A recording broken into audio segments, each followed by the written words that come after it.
Trabalho como técnico de informática numa cidade grande, o que significa dias inteiros presos entre cabos, telas e códigos. Quando recebi um chamado para consertar a rede de internet numa fazenda afastada, vi isso como uma oportunidade perfeita para dar uma escapada do caos urbano. Um cliente antigo me indicou, dizendo que a fazenda era da família dele, mas também comentou que o lugar era meio esquisito. Ri disso. Achei que era só mais uma daquelas histórias de interior, sabe? Gente que acredita em lendas e superstições. Mesmo assim, aceitei o trabalho, pensando que seria algo simples e tranquilo. Só uma viagem rápida, arrumar a internet e voltar para casa com um bom pagamento. Saí da cidade com minha maleta de ferramentas e o GPS que, claro, começou a falhar conforme me afastava da civilização. A estrada era longa, cheia de curvas e buracos, e quanto mais eu avançava, mais o sinal do celular sumia. Mas eu seguia tranquilo, sem me preocupar. A cada quilômetro, me sentia mais longe da loucura da cidade. Estava ansioso por um pouco de silêncio. Mas quando finalmente cheguei à fazenda e alguma coisa não parecia certa. A entrada estava meio escondida por árvores secas e tortas, o portão enferrujado estava trancado com correntes velhas, e a casa parecia ter sido esquecida pelo tempo. As janelas estavam quebradas, a pintura quase toda descascada, e o mato havia tomado conta do lugar. Havia uma estranha quietude no ar, como se até o vento evitasse soprar ali.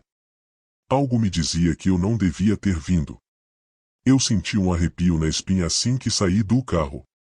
Algo invisível pesava no ar, como se o próprio ambiente quisesse me expulsar. O silêncio ali era opressor. Um silêncio que não era de paz, mas de algo errado. A estrada parecia não ter fim, serpenteando por entre árvores cada vez mais secas e campos desolados.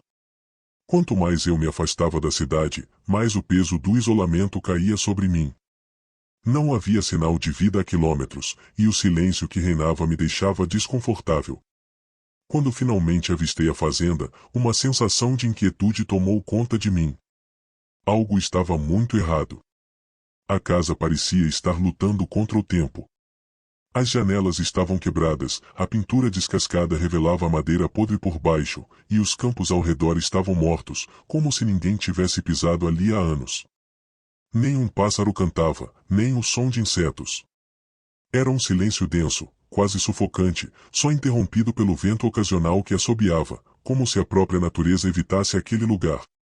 O portão, trancado com correntes enferrujadas, parecia um aviso. Tive que arrombar a corrente para entrar, algo que já me fez questionar se deveria estar ali. Assim que entrei na casa, o cheiro de mofo e madeira apodrecida foi quase como um tapa na cara. O lugar estava completamente abandonado. A eletricidade estava cortada, como era de se esperar, mas o cliente tinha mencionado que, curiosamente, a internet ainda funcionava de vez em quando. Achei isso bem estranho. Enquanto caminhava pelos corredores estreitos, as paredes pareciam sussurrar segredos antigos. Havia fotos antigas nas paredes, retratos de família, com pessoas sorrindo, mas os olhos, e havia algo nos olhos daquelas pessoas. Apagados, sem vida, como se as fotos tivessem capturado mais do que apenas um momento. A cada passo, o chão rangia sob meus pés, o eco atravessando a casa vazia. Tentei me convencer de que eram apenas sons naturais de uma estrutura velha, mas não conseguia ignorar a sensação crescente de que tinha algo, só alguém, me observando. Cada vez que eu olhava para trás, nada. Mas a sensação permanecia, cravada como uma agulha no fundo da minha mente. A tarde avançava, e a luz do sol já começava a perder força, tingindo o céu de um laranja sombrio. Decidi explorar os arredores da casa, talvez para esfriar a cabeça depois de horas sem encontrar o problema na internet. O celeiro parecia o próximo passo lógico, apesar de sua aparência decrépita e sinistra. Caminhei até lá, empurrando a porta de madeira com esforço, e fui recebido por um ambiente repleto de máquinas antigas cobertas de poeira e ferramentas enferrujadas, como se o tempo tivesse esquecido aquele lugar. Mas o que realmente chamou minha atenção foi uma pequena porta nos fundos do celeiro, trancada com um cadeado enferrujado. Algo me empurrou a investigar, uma curiosidade inquietante que eu não conseguia controlar. Forcei a fechadura até que ela finalmente cedeu, e o cheiro que emergiu era horrível, o ar impregnado com o fedor de algo morto há muito tempo. Quando entrei, o ambiente era abafado e opressor. Nas prateleiras, cadernos antigos, desgastados pelo tempo, estavam empilhados de forma desleixada. Ao abrir um deles, encontrei anotações que pareciam escritas por alguém fora de si, rabiscos de círculos e símbolos bizarros que eu não conseguia decifrar. Enquanto folheava as páginas, me deparei com algo que fez meu estômago revirar. Lá estava o nome da fazenda, escrito várias vezes, e junto dele, uma frase que me gelou o sangue, no local do sacrifício. O que isso significava? Antes que eu pudesse processar a ideia, ouvi passos pesados atrás de mim, como se alguém estivesse se aproximando com firmeza. Me virei rápido, o coração disparado no peito, e mais não havia ninguém. O silêncio tomou conta, mas algo dentro de mim sabia que não estava sozinho. O ar ficou gelado, e a sensação de ser observado se intensificou. Os rabiscos nos cadernos, antes incompreensíveis, começaram a fazer um estranho sentido na minha cabeça. Era como se as palavras quisessem me revelar algo terrível, algo antigo, que ainda habitava aquela fazenda. O barulho dos passos voltou, mas agora eram constantes, acompanhados por sussurros, vozes falando uma língua que eu não entendia, mas que ressoava no fundo da minha mente, como uma lembrança enterrada. O que quer que tivesse acontecido naquele lugar, estava longe de ter terminado. O desespero tomou conta de mim assim que saí correndo do celeiro e voltei para casa. Minhas mãos tremiam enquanto eu tentava pegar meu celular, mas ele estava completamente inútil. Sem sinal, sem nada. Como se aquele lugar estivesse desconectado de qualquer traço do mundo real. Meu coração martelava no peito, e as sombras, e elas pareciam ganhar vida, se movendo nas paredes de um jeito que não era normal. Parecia que a própria casa estava me observando. Os quadros pendurados nas paredes, que antes mostravam rostos felizes de famílias antigas, agora estavam distorcidos. Os rostos das pessoas me encaravam com olhos cheios de desespero e dor, como se estivessem tentando me avisar de algo. O vento entrava pelas janelas quebradas, sussurrando o meu nome, como um aviso. Eu estava sendo caçado. Cada passo que eu dava era seguido por um som. Cada olhar para as sombras revelava algo mais sinistro, mais próximo. O pânico tomou conta de mim. Eu precisava sair dali, agora. Tentei abrir a porta da frente, mas ela bateu com força, como se alguém do outro lado a tivesse fechado. Fui até as janelas, mas elas estavam trancadas, e eu não me lembrava de ter feito isso. Era como se a casa estivesse me mantendo preso, brincando com minha sanidade. O chão parecia girar sob meus pés, e as paredes, antes sólidas, pareciam fluir como líquido.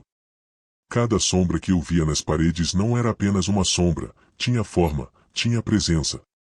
E elas estavam se aproximando. Eu podia sentir seus olhos em mim, invisíveis, mas tão reais quanto o medo que apertava meu peito. A casa não era mais uma construção abandonada, era uma armadilha, uma coisa viva que me cercava, que se alimentava do meu medo. Corri em desespero para o carro, minhas mãos tremendo enquanto tentava ligar o motor. Mais nada. O carro estava morto, como se algo ali sugasse toda a energia, como se eu estivesse condenado a ficar. A cada segundo, as figuras nas sombras se aproximavam. Agora, eu podia ver seus rostos torcidos, desfigurados, como se fossem vítimas de uma maldição antiga, amarrados àquele lugar. O pânico apertava meu peito, e a respiração ficava difícil, mas não podia parar. Saí do carro correndo pelo campo, tentando fugir, mas a cada curva, a cada caminho que tomava, eu acabava de volta em frente à casa. Era como se o terreno ao redor tivesse se tornado um labirinto vivo, me guiando sempre de volta ao ponto inicial. Meu corpo estava exausto, mas o medo me mantinha em movimento. De repente, ao longe, vi luzes. Faróis de um carro. Uma esperança se acendeu dentro de mim, e corri com toda a força que me restava em direção às luzes. Eu gritava por ajuda, minha voz rouca e desesperada. O carro parou, e uma pessoa saiu de dentro. Só que, algo estava errado. Quando cheguei mais perto, senti o chão sumir debaixo dos meus pés. A pessoa que saiu do carro era, e eu. O mesmo rosto. A mesma roupa. Fiquei paralisado, o terror subindo pela minha espinha como gelo. Era como olhar para um reflexo distorcido, uma versão de mim que não deveria existir ali. E, naquele momento, tudo ficou claro. Eu não estava mais no mundo que eu conhecia. A fazenda me havia tomado, me enredado em sua armadilha maldita. Eu era mais um prisioneiro, como as sombras que me perseguiam antes. Agora, meu destino estava selado, preso em um ciclo infinito de horror, aguardando a próxima alma curiosa que se atrevesse a cruzar os limites daquele lugar amaldiçoado. Eu não iria embora. Eu era parte da fazenda agora.